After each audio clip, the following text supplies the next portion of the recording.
Hi Dan, it's Trevor. Morning, Trevor. Can you hear me? I can. Can you hear me all right? Yes, I can. Thank you very much. I'll just make you the presenter. Right. Okay, done. You should be able to share your screen now. Euro USD. Yeah, we're looking at the Euro USD chart.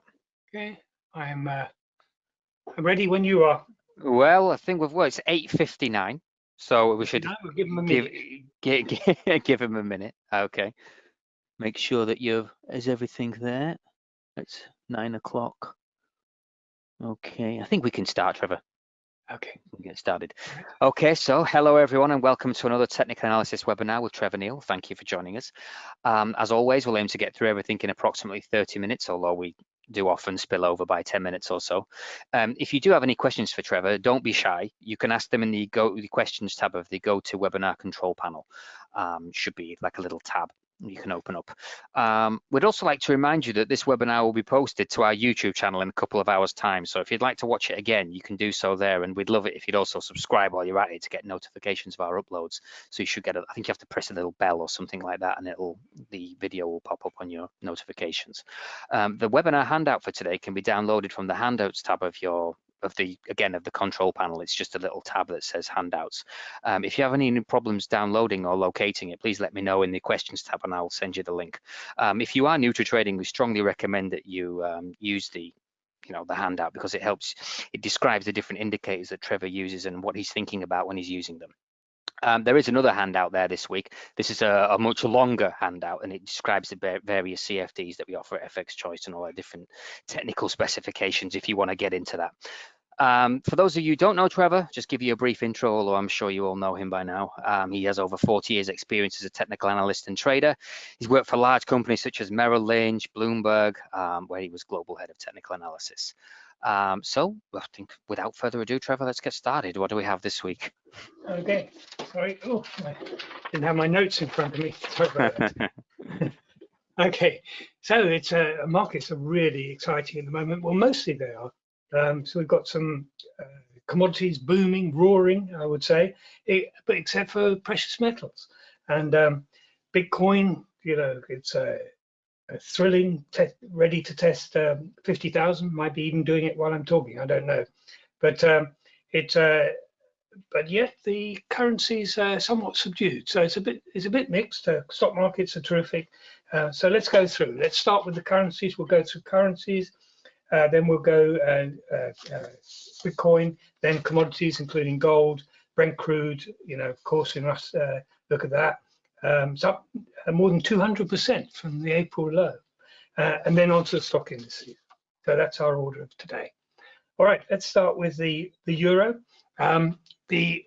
Just to start looking at the weekly chart, as I always like to do. I know it's not the time frame in which Trevor, we're looking at GBP USD there, not the euro.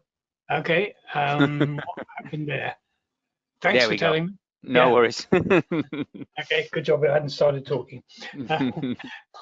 Okay, looking at the weekly chart, as I always like to do, each bar here is a week, and we noticed previously in previous sessions, we noticed this bearish divergence in the RSI and the MACD between these two tops here. So we weren't surprised, particularly also with these candles, the behavior of these candles with upper shadows showing signs of weakness at the 50% level, and we pulled back.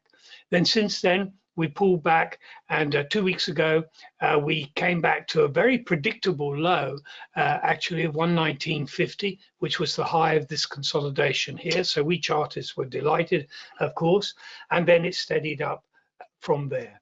How do I get these Fibonacci projection points? It's from measuring from here, from the low in March low up to this high here in and then the pullback low, and then projecting up from there. So 0%, 38.2% of this run here, 38.2%, 50%, which was a predictable level for us to get to, and then we saw the weakness there. Now it's corrected, bounced, I think, at the very predictable previous resistance, which is now support, and I think on its way up again now. So going to the daily chart, so this is the pullback to the 119.50 support level, which it bounced from very smartly. The RSI is back pointing upwards. The MACD is positive here. We've got resistances at this minor resistance, I think, for the market at 121.90, let's call it there. And then, of course, I think we'll be testing and breaking this high of 123.45 and pushing onwards. And so I think the euro will continue to strengthen against this weakening dollar, and that is the background. And one of the big beneficiaries and one of the lead beneficiaries of the weakness in the dollar is sterling, but it's got its own strength. We're moving up in a nice channel here, but again, let's go to the weekly chart. So here is the chart of the weekly sterling. Very, very beautiful chart here. These resistance levels broken a long time ago now, and then powered away from that. And it was always going to be a big move up from here. This is a big reverse head and shoulders here. The projections are big on the upside for sterling. And so here we are on our way. We've got a nice up channel. The moving averages are all in order, 20, 50, 200 here. The RSI, it's high, but it's still climbing, no divergence here, and the MACD is still positive. Yes, it's overstretched, but it is strong. And so I think that we can continue on here. And it's, where might it find some trouble? Well, there is trouble ahead, and let me show you that. I'll show you here. If I go back 5 years, so this big double top here, double top formation. This is back in 2018. So we're heading towards that there. It's centered on 140 as a big round number there. But I think we're pushing ahead strongly towards that, but expect trouble ahead. It's not blue sky above us here. I think that we will hit some trouble, but for the moment we're moving ahead very strongly indeed. Sorry about that. Used the wrong chart for that. Okay, now euro, pound euro, sterling euro, and again I'll go to the weekly on that first. So again here, so GBP euro rising is the pound outperforming the euro. Here we've got, I think, a reverse head and shoulders, shoulder, head, shoulder here, neckline here. This was the break point, really 113 was the break point. We pushed ahead strongly here. The weekly RSI, as you can see, is high but climbing. The MACD is positive, but we've got this consolidation area back here from the early part, first quarter of 2020, 2014, 2015. So I do expect, although there isn't any strong sign of it yet, to see some resistance develop shortly in this. But at the moment, it's still strong. This is the daily chart now, pushing ahead, moving averages all splayed out nicely. The 20, 50, 200, the 50 and the 200 crossed back here at the end of last month, and so they got into their correct order, 20, 50, 200, and we're pushing ahead. But expect some resistance to develop quite soon, I would say, in this run. Next one I'd like to look at is the New Zealand dollar. No, I don't. Well, it's missed out the Australian dollar. So let me do the Australian dollar first. The Australian dollar I like very much indeed. It's my favorite, actually, apart from sterling. Now, there's a weekly chart here. Again, I've measured to give me these Fibonacci projection numbers from this low to that high, back down to here, projecting upwards. We've gone through 38.2. We hit the 50% level. We pulled back to 38.2. This is really classic charting. The RSI is corrected a bit, but is now pushing up, and so we're testing this resistance here. So let's look at the daily chart. We had a good clue that that we were going to have this resistance at this level from divergence here. Now we developed a short downtrend. We're breaking up, I believe, here now. And so I think we're starting the next swing higher, and we'll be on our way up again and pushing onwards. And so I really like the look of this one, the Australian dollar. And I think we should test the 2017 and 2018 highs. So let me just show you that here and the significance of those up here. So there's a double top here, and look at what happened after that. And I think we're on our way to retest those levels now. So this is a pause, which is complete, and we're on our way up again now. I like the look of this a lot. Canadian dollar too, but of the two, I prefer the Australian dollar of the commodity currencies, which is, you know, is benefiting from commodities. So all the whole commodity currency complex is doing well. New Zealand dollar, Japanese yen. I want to follow up on this one because we picked up on this one last year. So here we are. This is the weekly chart, of course. Here, this measurement once again is from the March low up to this high, pulling back down here below 69, then projecting up through 38.2, through 50%, now touching the 61.8%. There is resistances here, but we are really, you know, I think, testing the 61.8 and looking like we're going to break it. And then the target up here will be the the 100% level, which is at 80.80, which is right in here. And yes, indeed, I'm going to give this a cigar here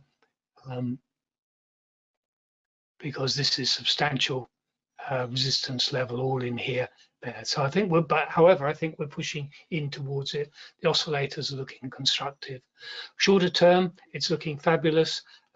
We had the mildest of all possible pullbacks last week, and then now we're on our way up again, ready to break to new highs. It's looking tremendous, and I love the look of this one here. So the yen and the dollar are both sort of stagnating, whereas we've got great strength from these commodity currencies. Just take those off as I go past. So what have we got left? Bitcoin next. Bitcoin, well, lots of action here and lots of attention. Everybody's talking about it all over the world. I don't know if you read the Financial Times, but the Financial Times wrote a very groveling article on the front. Well, they really didn't have the grace to grovel properly on the front page on Saturday, basically saying, you know, is Bitcoin entering the mainstream was the article. But the FT has made a big thing of the Bitcoin won't last, it's a fraud, it's for use of criminals, it's got nothing to do with proper finance and things like that. But in the background, without them, you know, really making great play, central banks have started developing their own cryptocurrencies, and it's the big banks and brokers and fund managers and ETFs. And you know, what do you have to do to say it's entered the mainstream? It's entered the mainstream. It is there. The FT should be ashamed of itself for that stance, and also its stance on as a Ramona on Brexit. So here we've got, I had my moan about the FT.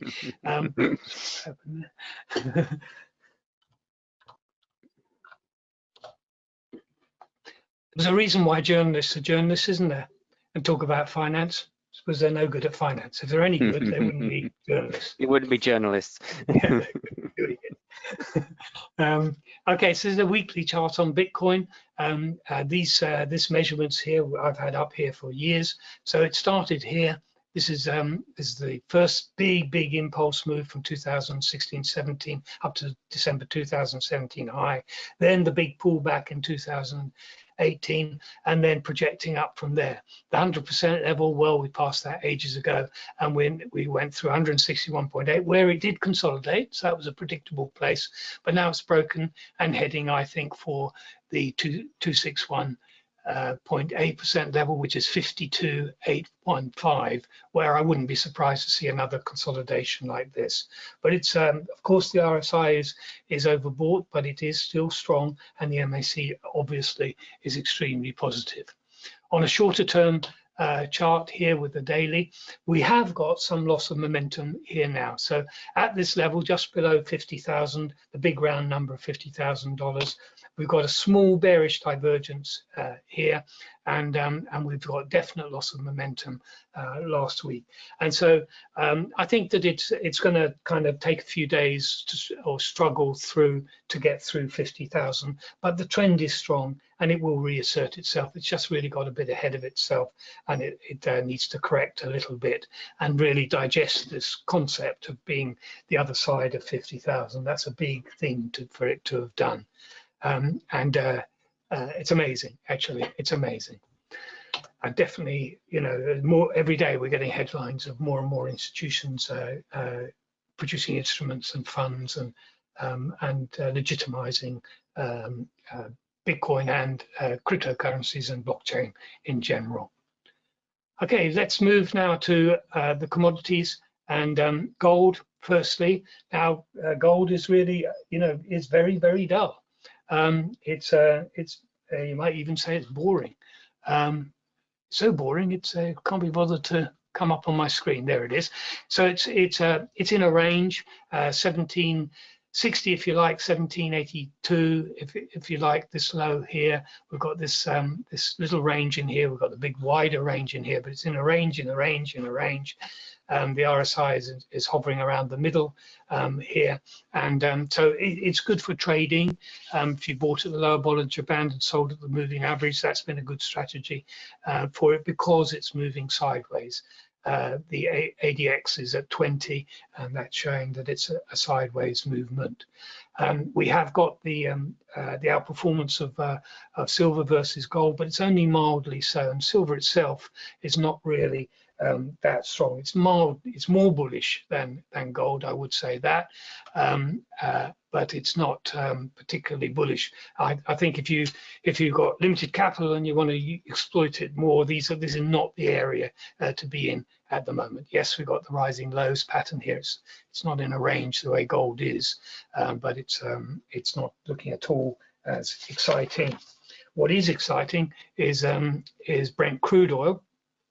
Now, this is amazing, really. You know, the Brent Crude Oil is up more than 200% from its April low, and this is despite there being a lockdown. And, you know, with international trade and shipping and so forth cut by so much, it's had this enormous bull market. And I know that economists are having a big trouble trying to explain this, particularly since they were bearish of it, as you know, and certainly if you'd said that the lockdown would be lasting more than a year, many economists would say, well, of course, big commodity which will suffer is Brent crude oil, but that's not the case at all. So here we are. Let me just go to the weekly here firstly. So I did my measurements on the upside from this this April low and here to this high, pulling back to here, and then pushing ahead strongly here into a cigar here. So actually, although everything is extraordinarily bullish in on the technical side at the moment, the RSI, yes, it's high, but it's high because it's strong and it's still climbing. The MACD, of course, positive. We're in the ground between 61.8, which is at 55, up to the 100% level, minimum price objective from this projection, which is at 67 here, right in the heart of this cigar here, consolidation here. But on the daily chart, you know, it's rampant, it's powering ahead. We've got another little consolidation here if you want to do some measurements from that. The RSI pushing ahead too. So I think it's going to go deeply into that cigar there, and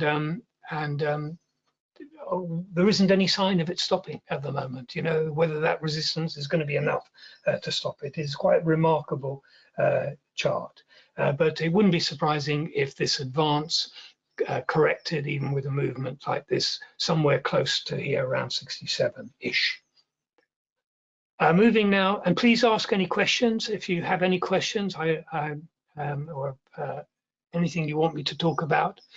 So I'm going on to the US 500 now, and so here's a weekly chart of it here. Well, it's just powering ahead strongly.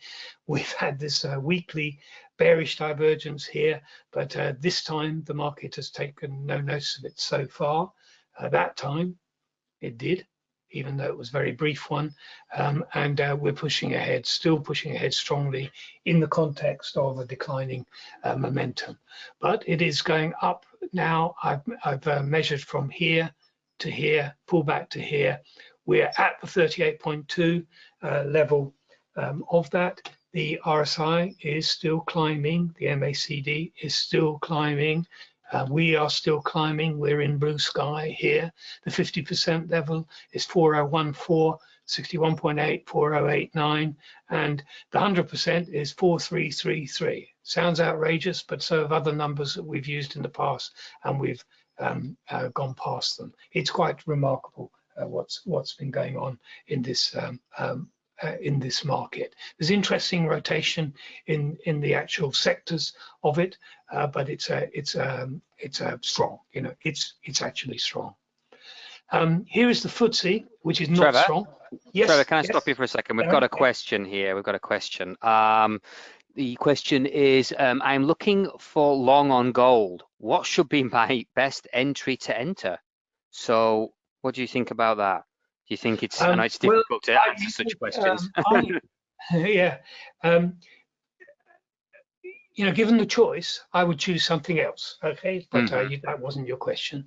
So the obvious technical points are, if we continue to drift here and test and hold this low here, which is a minor support level at 1784, that would be good if it bounced from there, but it wouldn't mean a lot because we're still range bound here. The more important low is this one here from November last year, 1784, that one there. That must hold, otherwise the chart is going to look terrible. Other levels which would be very constructive if we took out is we've got a downward slope here. I'm going to draw this in. It's not a good trend line, I know that, so therefore using my disciplined notation, I'm going to change the color to red because it is a resistance line. I'm going to make it dashed because it's not a good line. It isn't properly drawn. So there it is there, and breaking that would be mildly bullish, but it would put us into substantial area of resistance along here. There's a lot of resistance above on gold. So, you know, you have to clear a good, you know, $100 before you can clear all that resistance. So as you can perhaps feel, I'm not that keen. Well, Varun, I hope that answers your question. Thank you, Trevor. Yeah. I can only say how I feel. So, okay, we were doing FTSE. Yeah. And so here's the FTSE, just going to the weekly firstly. I had this as a flag pattern, flag pole, projecting up from there, taking us to 7166 into this big cigar resistance up here. And I noted the very clear area up. So I thought this move here, honestly, would extend easily up to here, which it didn't do. It's now pulled back very sharply indeed to support. Punched into support at 6,400 from this high here, the flagpole high here, and now it's stabilized and it's looking better now. But this was really, you know, disappointing. Well, of course, there's a good reason for it. It's because of the strength of sterling. Makes it hard for the constituents, the shares which make up the big cap constituents of the FTSE are dollar earners. It's an unusual index. It doesn't represent UK PLC. The all share does much better. It's a bit like the Dow Jones is not representative of the US PLC or Inc. Whereas the US 500 broadly based and does much more. But we have got a bullish pattern here in the short term. So we've had this pullback. The RSI came deeply down here to a very low reading on mine with my using 7 periods down at 17 in a bull market. rising low pattern still intact, so that was a setup opportunity for me. And we sort of moved up hesitantly in here. Now today, I'm pleased to say we're moving up. We're breaking this short-term downtrend line here. This looks good. If this bar if today finishes like that, it does look good. The MACD on the daily chart is crossing. The RSI is pointing upwards. This is very good, and we like the pattern of rising lows here. And so we should swing through this high here and continue to its journey where it should have been going in the first place, up to the big cigar above us.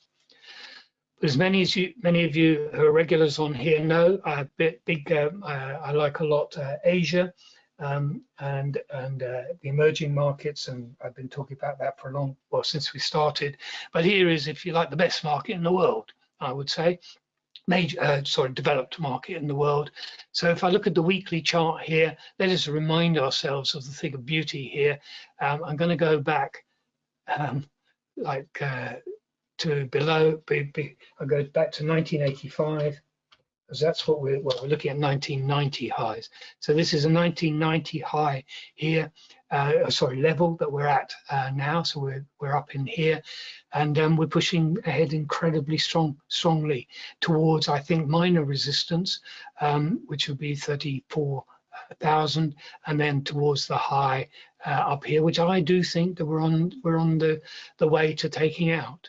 So we've taken out 100% level, 28,700. Usually if we do that, we go quite swiftly to the 161.8% level, and that's 32,900, so 33,000, which is in here. This is measured off this move here. So let's go back, because that's not the kind of chart we'll be using in other markets. So what have we got on the short term? It continues to look good. Those of you that hadn't managed to get on board, you were given an opportunity here. It was very brief. The RSI came down below 35 here, but certainly below 50. So that was a nice dip in a strong uptrend. So you don't get many of those in these kinds of markets, and we're onwards and upwards here now. So I love that a lot. So just a final couple of words about stocks. Stocks are looking good. Banks are looking good worldwide. I just wanted to review that a little bit. I've been mentioning about US banks quite a bit earlier on as a bounce trade, and that's definitely happened. But I think we've got some potential breakouts occurring in Europe in the banks, and then some real dogs in the banks. So you have to be quite selective. So if we take BNP Paribas, we're breaking up here this day. We're breaking to a new high here. I think that changes this chart dramatically to a bullish chart. And so BNP, look at this, breaking out this consolidation here. I'm going to do the measurement here. This is Fibonacci projection. I'm going to take this low here, to this high here, to this low here, and here we go. 48 euros 73, 50% is trading into this double top, which marked the top before the 2020 sell-off. So I think this is breaking today to the upside, and so if you're not on board with that and didn't use this as an opportunity, then this is a good one to do. And then Santander also, it's been strong already, I know that, and many of you will already have it on board, but we are just got another resistance line point, which I think is about to be cleared. We'll call this a triple top, 1, 2, 3, hesitating a little bit, but really looking ready to go here. We'll be doing those measurements again, getting some pretty fanciful numbers on the upside for this one. So again, I'll measure from here up to here, back to here, and take us into this, give this one a cigar here. You know, when I say cigar, I mean resistance, cigar shaped. And that's there at 3,800 is the 100% level, which would be deep into that cigar actually maybe even a little bit above it. But these are poised to make their breaks. But it's not universal. You can't buy any old bank. You do not want to buy Deutsche Bank, which is one of the sick patients of Europe. Let me show you that. There on the weekly chart, this doesn't look at all the same. It's not challenging any highs there. And also, in case anybody thinks I'm anti German banks, Barclays Bank, again, really not really ready. This might turn good, that's for sure. But the other one, sorry, I was really thinking of is HSBC, and this is terrible here. Could be bullish. Watch out, because we're forming this consolidation pattern here. 425 or so would be the breakout, and then we've got a clear run ahead. But this is much further back than Santander and BNP. Okay. All right, my friends, do we have any questions, Dan? We don't, Trevor. No, at the beginning of the webinar, I said people not to be shy, and it seems it's had the opposite effect. It seems we only had the one question today, I'm afraid. But yeah, thank you very much, everyone, for attending, and we hope you enjoyed it. Well, if that's everything, Trevor, by the way, don't forget that we'll be putting this webinar again on our YouTube channel. So in about an hour, 2 hours time, you'll be able to go and check it out there, and maybe go over some things that maybe you've missed if you've come late, or you can maybe listen again to Trevor talking about your favorite instrument. So yeah, please go over to our YouTube channel and don't forget to subscribe while you're there. So I suppose we'll be back same time, same place next week. Do you have anything to add, Trevor? No, indeed. I mean, the markets are absolutely thrilling at the moment. There's so much going on. It's a different because it's commodities, and that's it's important to realize, to be in the right area is important, and it's hard to make money in precious metals. And I'm all for an easy life, go where things are happening. The dollar itself is relatively stable, but we've got a couple of sort of notable sectors there, which is the commodity related currency sectors. The Australian dollar, the Canadian dollar, the New Zealand dollars are all big beneficiaries, as well as some of the minor ones as well. And the things that are lagging are things like the Swiss franc. And the stock markets are really doing well, but you have to pick your sectors well, and there is rotation in those. But at the moment, we've got good movement in the banks, underperformance from healthcare, surprisingly. All right, my friends. Thank you very much. Cheers, Trevor. Thank you very much. Well, thank you very see much. you all May next the week. trend be with you all. Thank you, Trevor. See you. Bye bye. Okay. Bye bye. Bye bye. Bye bye. Bye bye.